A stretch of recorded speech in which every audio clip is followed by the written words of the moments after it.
I'm William Serrata. I serve as the president of El Paso Community College. During the legislative session, I also served as chair of the Texas Association of Community Colleges. Our CEO, Ray Martinez, is here. And so we're fortunate that we'll be speaking to each of you about community college budgeting and financial management. My role is I'm the moderator, so I have the easiest role. So here are the experts. All the questions should go to them. They'll be able to provide that to you. But I'm going to go ahead and ask each of my colleagues to introduce themselves. We're going to start with Karen Hutchins, who's Associate Vice Chancellor for Finance and Fiscal Affairs at San Jac. Then we'll ask Chris Sullivan, who's Vice President of Business Affairs, Internal Counsel at Angelina College, and then Dr. Brent Wallace, who is the Chancellor at North Central Texas College. I'd also reference, I'd be remiss if I didn't reference that three of us are on the Community College Finance Commission Student Advisory Committee.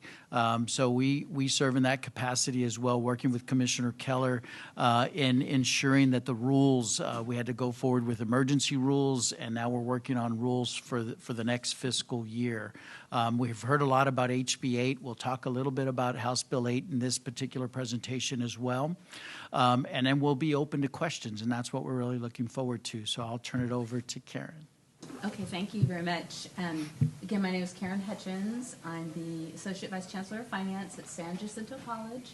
I've been there for about 3 years and have in total about 20 years in community college, in the community college world at different institutions. And prior to that, thank you. Prior to that, I worked actually at the Lower Colorado River Authority here in Austin, Texas, and at Deloitte & Touche prior to that.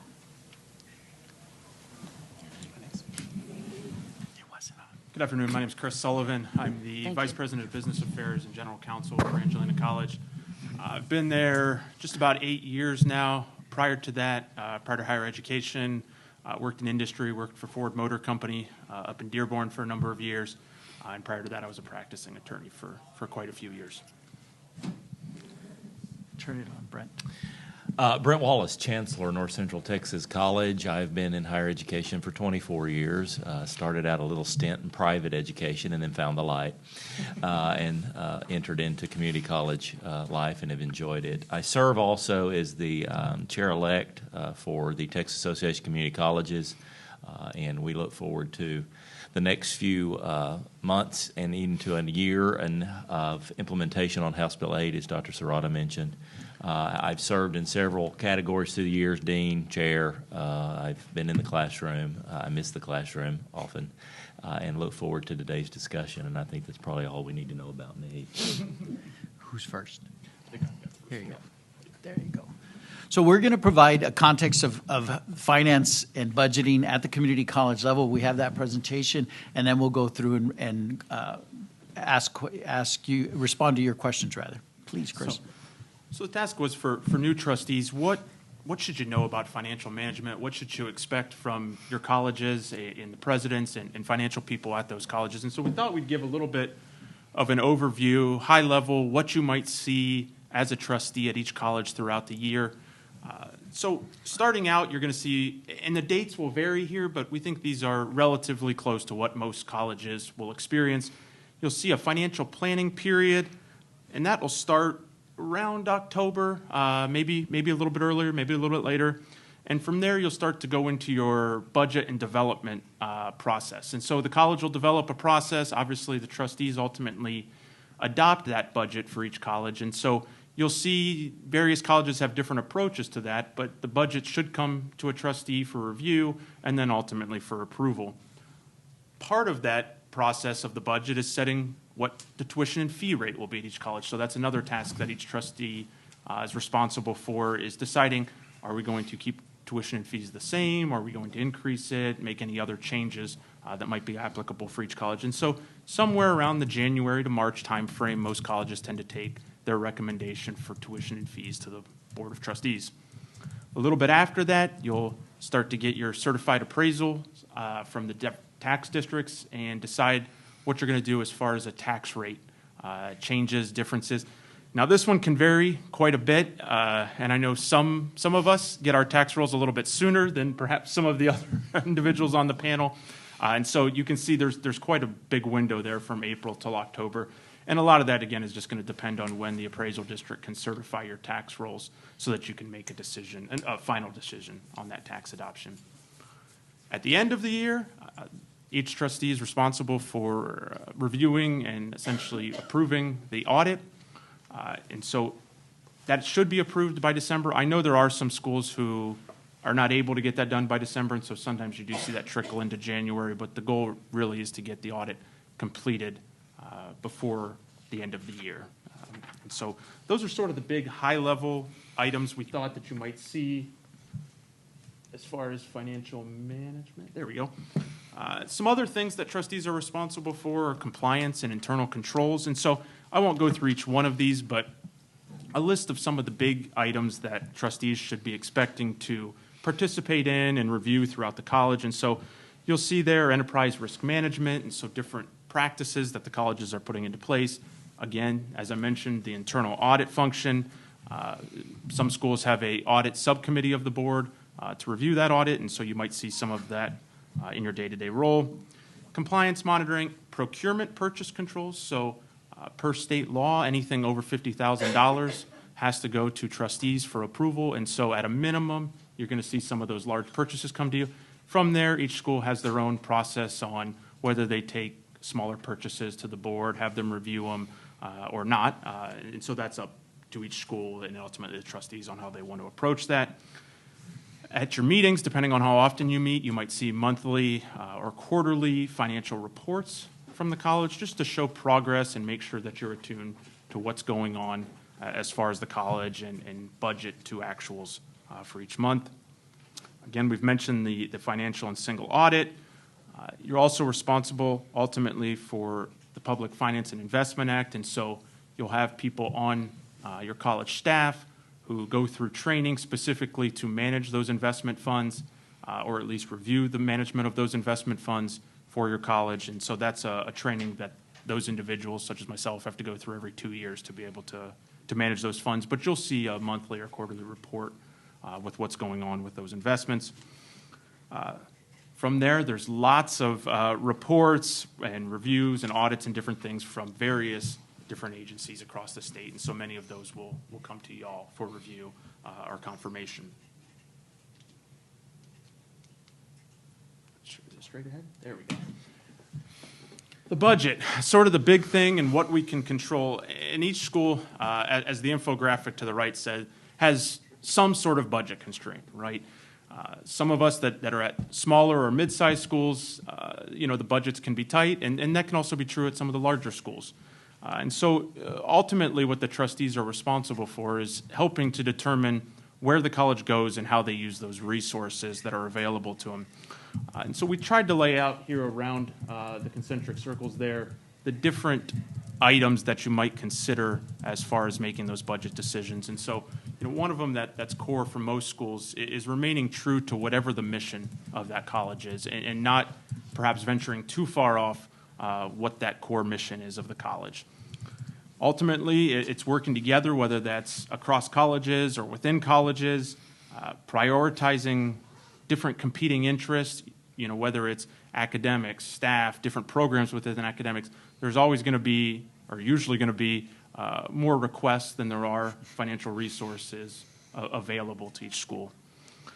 The other thing is focusing on financial sustainability and resilience. So there's a couple of different reports that come out each year that rank schools and judge whether we're being financially and fiscally resilient and responsible.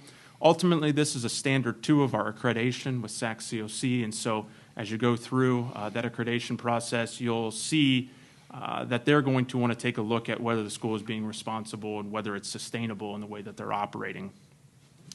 Another option you might see out there is the ability to test projects, scale up, start new programs. All of those types of items are going to come through the budget process and ultimately to the trustees for approval.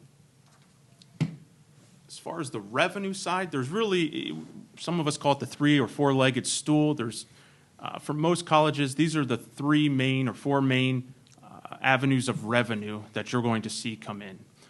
And different ones we have different impacts on or abilities to change, but the first one is tuition and fees. And ultimately, again, this is a trustee's and board's responsibility to approve the tuition and fee rate each year. Now, inputs into that decision are going to be things like enrollment decisions. What are other colleges doing? Are we staying affordable for students? And many other considerations. But that's going to be one of the main revenue sources for colleges. Second one is going to be property taxes. And this varies greatly across the state on how different colleges approach their property tax base, depending on what the valuations are within them and what the ability to pay is. And so there's lots of considerations. Each one of you will have a different approach on how you want to do that. But ultimately, setting that rate will be something that the trustees decide each year. State funding, obviously this isn't one that the trustees have direct impact on other than through input through their legislators and different things. But as was mentioned with House Bill 8, we're in a very good position going forward. We've seen increased funding from the state and have given us the opportunity through showing success to increase that funding from the state level. The last one's a little bit different, grant funding and other available sources. So there are a myriad of grants out there, and it's really an option to go out and find additional resources, especially specific to certain programs or ideas that trustees or staff members or educators may be interested in taking on. And so it's really incremental revenue that you can see to help fund the college even further than currently exists.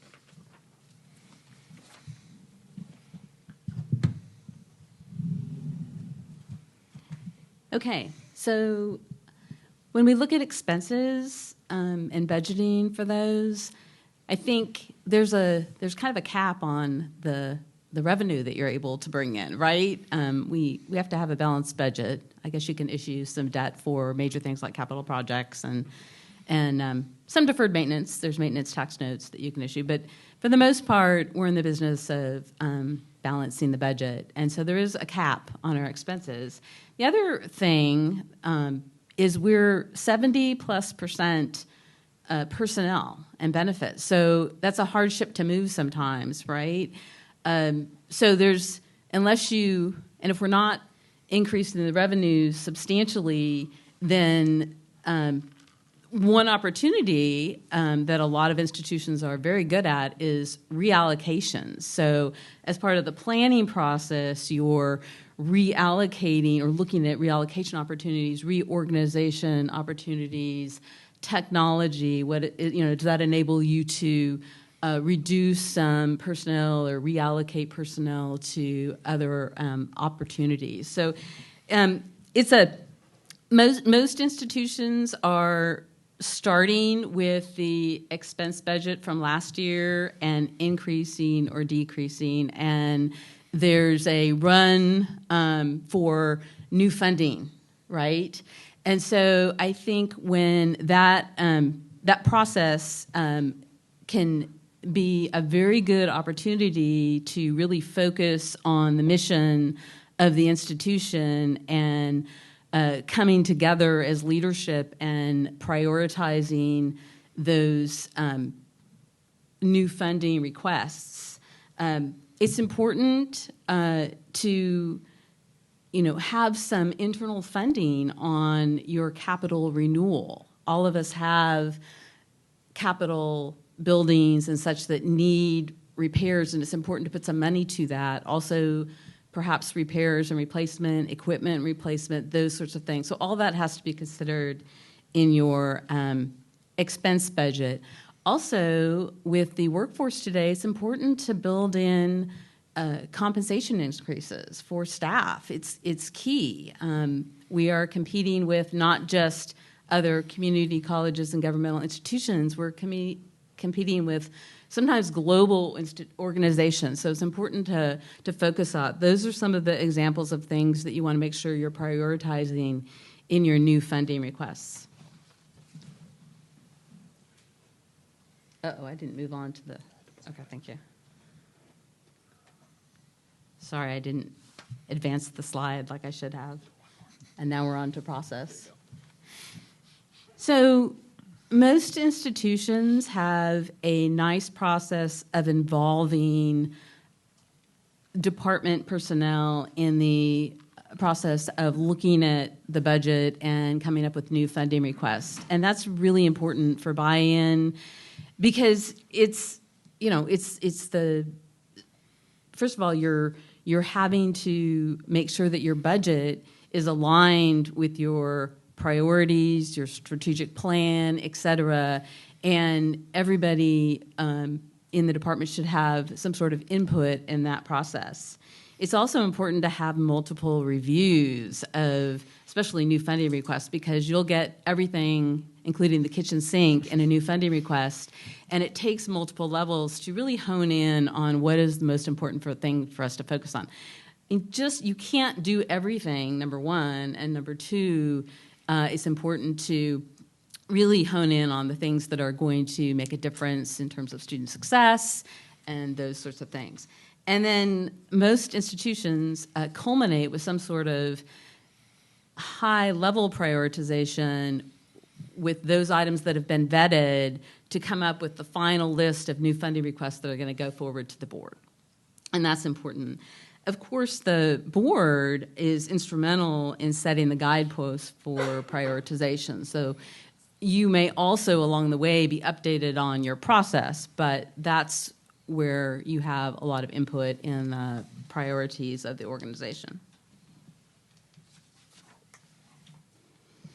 And I think it's important to ask along the way when you're developing the budget, how can we achieve more through our own efforts? Do we really need to spend more money, or can we do some reallocation? What strategic investments can we make to create, sustainability for the long term in our institution? Are there some new programs? Are there workforce programs that we need to support that will be beneficial to our communities and the students that we serve? What operations, and this is key, we heard a lot about this morning with the AI discussion, what can we do more efficiently and effectively through AI, automation, technology, et cetera? And finally, what can we let go of? Is there anything we can let go of? And I think those kind of conversations in the past, have not been discussed as much as they are now in the community college world. And then finally, how do we approach our future? It's not advancing for you. Thanks. Track class. One more. There you go. I'm so sorry. How do we approach our future? Of course, remaining true to the strategic mission, strategic plan, focusing on the 5 years. So what you do today has a huge impact on what's going to happen over the next several years, and you have to figure out how you're going to fund that. So there's price increases, there's compensation, future compensation increases. It's important at a high level to take a look at that as you're planning the current year budget and thinking about that. How is that going to impact potential tuition increases, tax increases, and what kind of other source of funding could we possibly get to help us fund the operations? I think it's also important to maintain some flexibility in the budget to react to unanticipated situations that come up. So, for instance, for the last several years, our tuition maybe hasn't come in like we thought, right? So you have to have something to be able to, you can cut spending for sure, but also what do you have in terms of contingency reserves that you can help offset some of those things? Also, if some new opportunity comes up that you didn't think about, how are you going to be able to fund that? So some sort of reserves, contingency, or just maybe pulling back vacant position salaries to help fund those sorts of things. That's what we do at our institution. Again, important to address preventative maintenance, deferred maintenance. Important to have adequate cash reserves. The rating agencies, if you're issuing bonds, the rating agencies are super concerned about that and want to make sure you have enough. So that's important. And then, since 70% plus of our budget is on positions, it's important to manage that appropriately. We look at personnel reports every month to ensure that, we have a process, a very structured process to improve new positions outside of the budget. So all those things are very important. it worked. You already heard Chris actually do quite a good job of explaining the three-stool approach that we spoke about on where revenues come from. But what I would argue is this. I think it's important as board members, from your perspective, to understand where you fall in the state in some of these areas. One of the things we've done at NCTC through the years is I've provided the board with their rank. How do you rank as an individual institution in tax collection, or at least in tax rate? How do you rank in tuition and fee? How do you rank in the state appropriations you are garnering toward the college? And it's been interesting because we're the third lowest tax rate in the state. And there is a 360% differential in tax rate between the lowest, which is Blinn, and the highest, which are, interesting enough, is South Plains College in Levelland. So you also cannot think in terms of we're a large college, we get a larger increase or a larger revenue stream from state appropriations. Don't assume that means your tax rate is high or low. Also, don't assume that because they're smaller colleges, they're smaller tax rates, because communities that are rural in nature have had to make decisions on whether or not they can sustain programs, and a lot of times they're doing that through that. Local property tax is your responsibility. It is a big piece of that. Tuition and fees are also challenging for boards to determine because, as Chris also mentioned, we become, unfortunately, but we are a little competitive in our own markets with those that are around us. We have to be. And we're cognizant of that. With NCTC being in Denton County, there's a plethora of options in the Dallas-Fort Worth area. There's a plethora of options in Houston. There's a plethora of options here. You have to be cognizant of how are we going to overprice ourselves with our tuition and fee, or do we need to keep that in a way that we're competitive with those around us? And then the state appropriations model, you're in a wonderful place as new board members. You don't have to know the old one. And that's a beautiful place to be, because some of us have been in it 20 years and still don't understand the old one. It was very complicated, but this is a good point for you to be as new leaders, and that is this notion that over the years, state appropriations have been taking a dive. And success has increased at our colleges across the state. You've seen these things occurring in major ways, but when you think about how those relate to each other, we're now at 23% at one point was all that we were garnering in state appropriations as an industry, as a collective. There are probably some of you I know, and I don't want to call her out specifically, but I know that Dr. McCowan, Johnette, probably remembers when state funds were at a larger percent, and she's a recovering CFO. And so we remember when that was 80, 90% of our budgets, and we could rely on those things. Well, that's quickly dwindled. So what I want to do, though, is spend some time on specifically what that's meaning to us in the last session, and specifically House Bill 8. So what we have seen because of the work done, and again, huge kudos to the Texas Association Community College team with Ray in the back of the room there, who doesn't want attention, but he's going to get it anyway, to all of the CEOs that worked, to your government relations staff, those of you that have those at your campuses.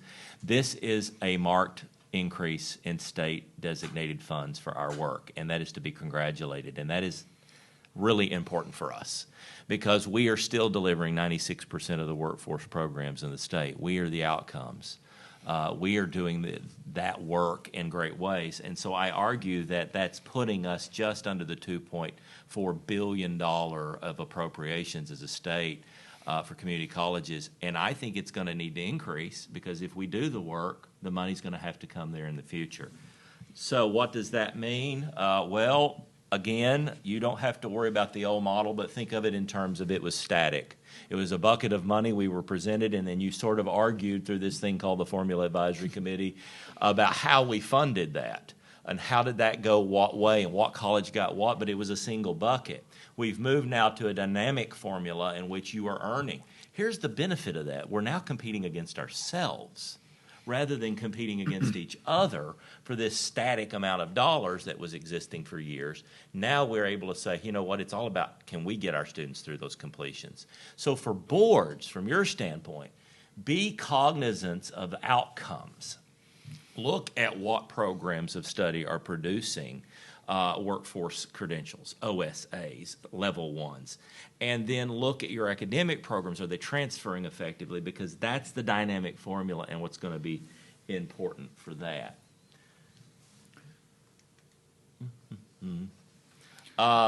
House Bill 8, I think we're going to probably have to open up to a lot of questions for this because I figure that's what most people, but think of it this way. The older formula was a success point driven, but it was not fully success point at that point. And then the core operations were, I didn't say this, but a made-up dollar amount that we tried to work on for years to decide what makes sense, and it was at $1,500,000 a year, and then it kind of was increased to help smaller colleges. We once had what was called the small school stipend, but it really didn't work in the way it should have. And then we had contact hours. We affectionately called it butts and seats. How long you sat there was how long you were funded, and that's just the fact. Now it's about performance. Our dual credit students are earning 15 hours or more. Are students transferring successfully without lost credit? Are you earning an associate's degree on time? Are you earning a certificate in a high field or high demand occupation? Those are the things that we're funded off of under the performance. But the base tier means a lot for smaller colleges or low tax generating colleges. Now that was based off of, and I would remind you of this, based off valuation, not the rate you're charging. I think it's important for you to understand that. So the base tier for the 23 of the 50 that are receiving base tier funds, those 23 can't really generate. Even if a high tax rate came in, they're low property values in their areas. So it's important for you to understand that has nothing to do with, oh no, we're not charging enough taxes or we're not collecting enough. It has to do with the property values. But that base tier is saving a lot of our colleges in small rural Texas and was essential for their success. And that's what's covering truly what taxes are not able to cover. So we've moved to key components of House Bill 8. No one's heard about FAST. I'm sure you haven't heard a word about that. But FAST is a program that is really focusing on economically disadvantaged students and specifically dual credit. There are several of our colleges across the state that have already started that process this semester. Others are joining in the spring. Others are thinking of doing FAST in the fall of next year. But long story short, to participate in that, you had to reduce the tuition rates to no more than $55 an hour, a credit hour. And you had to make sure that the socioeconomically or educationally disadvantaged students are paying nothing. Now, that's based off the federal regulation or the federal notification of free and reduced lunch, if you think. We're still working through it. There's still a lot of work to be done in that.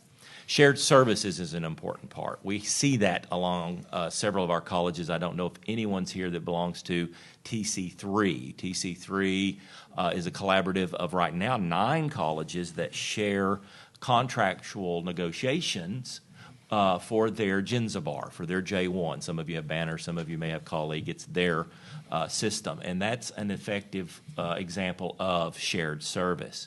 The performance tier I've talked about, it's got a lot of pieces to it. It has dual credit involved. I love that because in the past, dual credit didn't really garner us any success points unless they went ahead and transferred fully to the college and graduated or earned a credential. Now we get credit for hours earned of dual credit, and that's a big advantage. The base tier I spoke to. And then there's a standing advisory committee that has been appointed, and there are several of us in this room that serve on that. There are 3 of us at the table and have the honor of doing that. And so that is a group that will continue to help with implementation, with rulemaking processes, and working right alongside the commissioner and the staff at the coordinating board.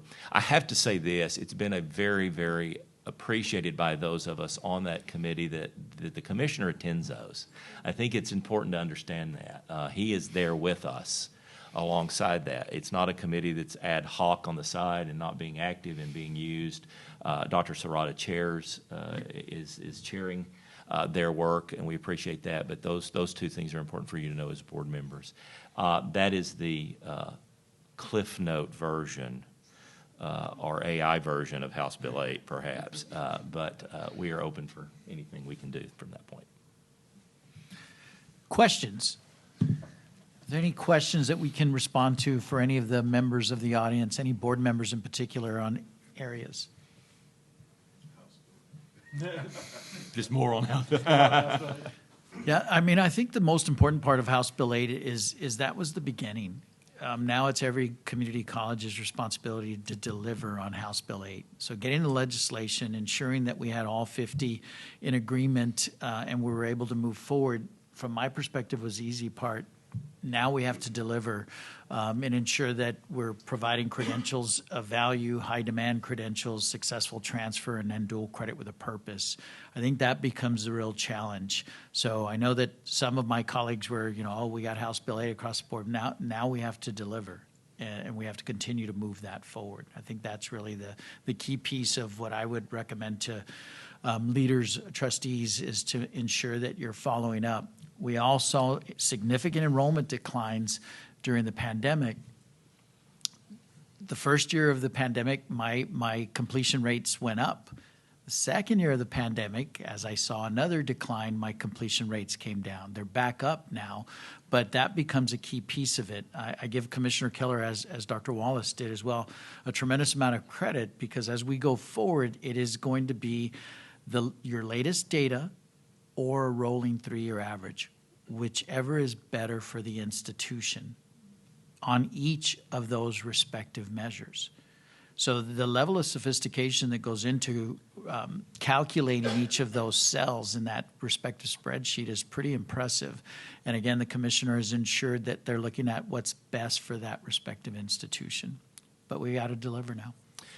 The other piece I would encourage, if I was speaking to my own board right now and I was saying, what is the future going to look like? I think you need to be prepared, and I have been both at larger schools and rural small school colleges.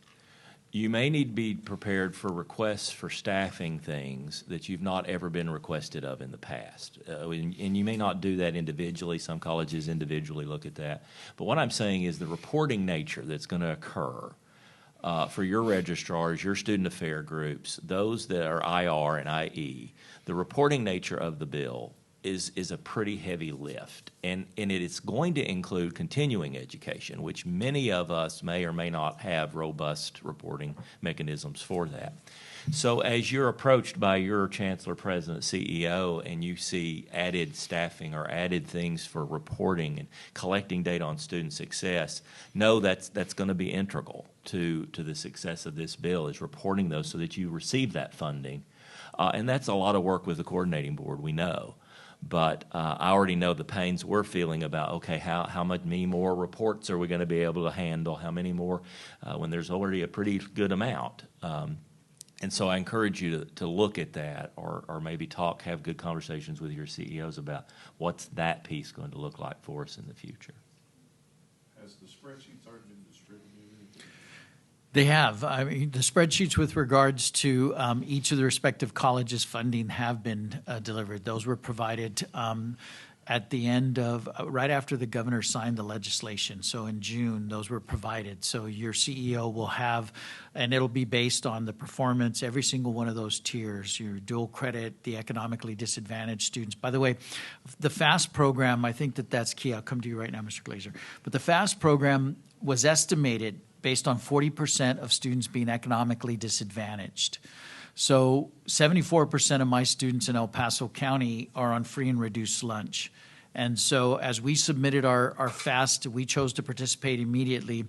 And as we've submitted our data to the coordinating board, we received back that's just under 75% of our students were economically disadvantaged. So I was pleased to see that. It replicates exactly what our county is looking at. But the key and the reason that Commissioner Keller and the commission move forward with this recommendation is that the state average is 40% of economically disadvantaged students participating in dual credit and or early college high school, and they want to raise that. They want to get more students who are economically challenged to participate in these courses, that the data is overwhelming on the success of those students once they matriculate into higher education. Mr. Glazer. Thank you. Just one question, and maybe you covered it earlier when I walked in late. I've heard talk about a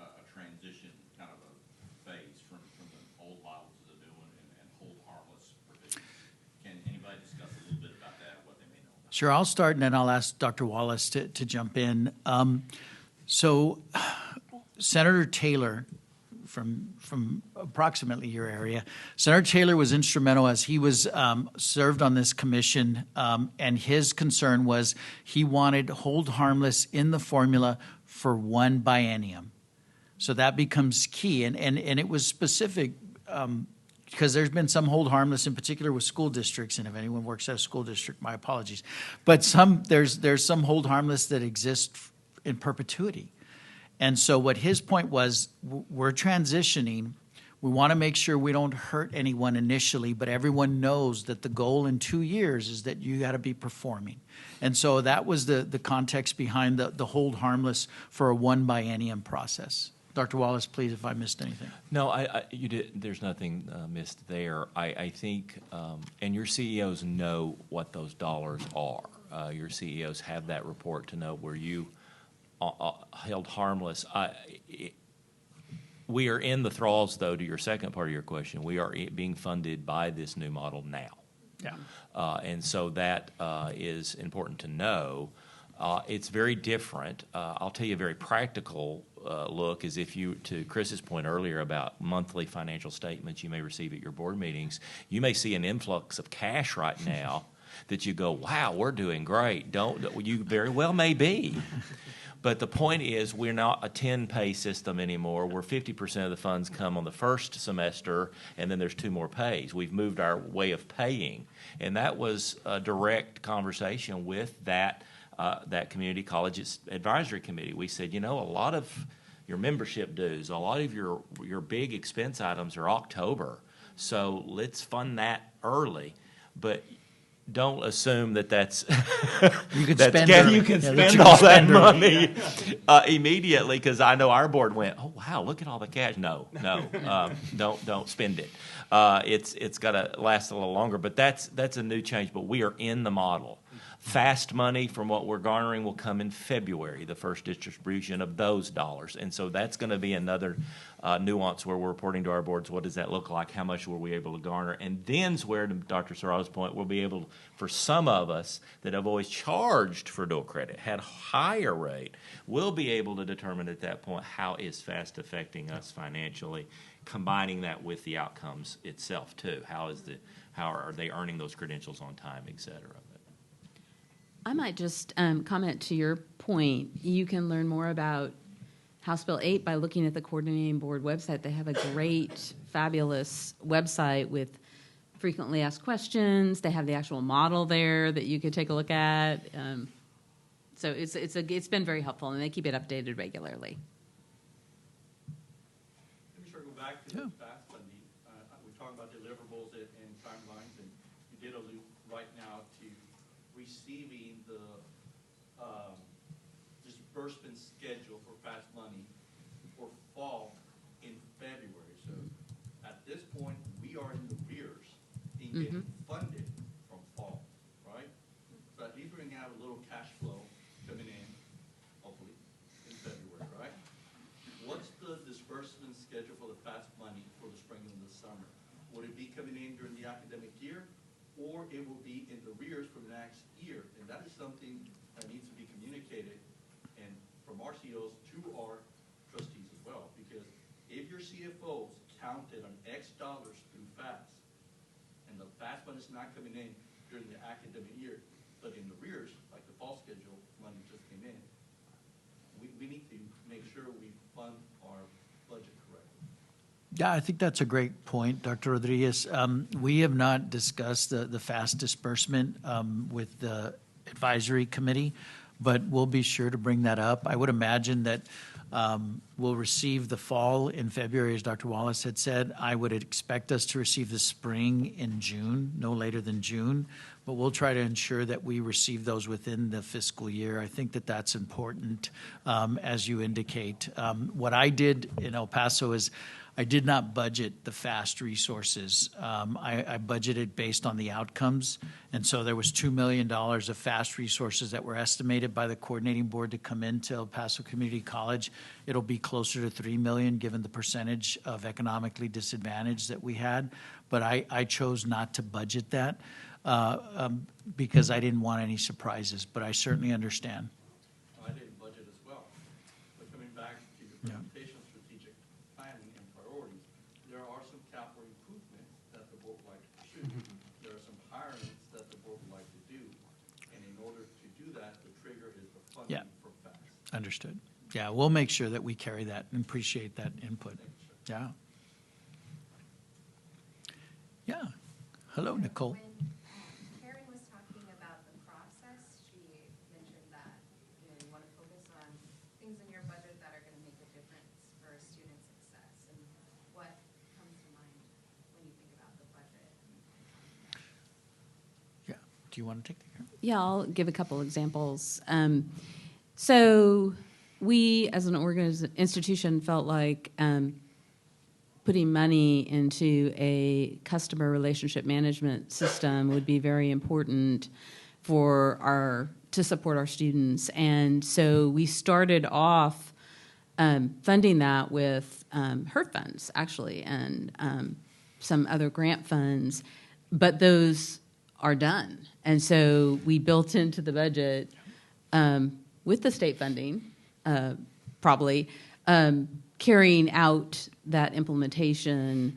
We also were able to add some additional advisors. So trying to get our advising our advisors, enough advisors to serve our students, because a lot of our students need those additional wraparound services. So those are a couple areas where we are strategically hiring those positions. Also, cybersecurity. That's a huge issue for us that we're trying to address and shore up our support for that. So those are a couple of things that examples. Anybody else? No, I think Karen's absolutely on target. So the commissioner and I have had long conversations. So 10 years ago, it took a student 102 credit hours to earn an associate degree at El Paso Community College. 102 hours for a 60-hour program. So today it takes them 75 credit hours. So we've improved 27 credit hours. 10 years ago, it took 5.1 years to receive the associate's degree. Today it takes 3.7 years. And so that's not unique to us. All of the community colleges continue to get better. But the commissioner was quick to point out to me, and you realize that you're losing resources every time you improve the metrics of those respective students. And so that really is the difference between House Bill 8 and the way that we were formally funded, is that now we'll receive those rewards. And I agree with Karen. Those are key components of ensuring that students get on a pathway, stay on the pathway, and then move forward with their academic careers. I go back to when you're thinking about presenting, I would say this. It should not only be at budget time that boards receive information about success. And I know our colleges do that. They regularly are promoting, here are our success metrics for our students. Even before the metrics provided by coordinating board, we were knowing what was going on at our colleges. But to something that I think Karen pointed out that is the toughest part of the work is also recognizing what isn't working. And beginning to have the hard conversation of what are we no longer comfortable funding. That is the hardest conversation that we as CEOs provide you information for and as CFOs, but yet it's imperative that happen on occasion because there are not endless funds. And so it's really hard to do that, but we've all had to do that, and it's tough, but that's part of that conversation. By setting the success, though, as the positive metrics for that, then your boards know, well, that program or that thing has been struggling for a while, and there's no surprises that way.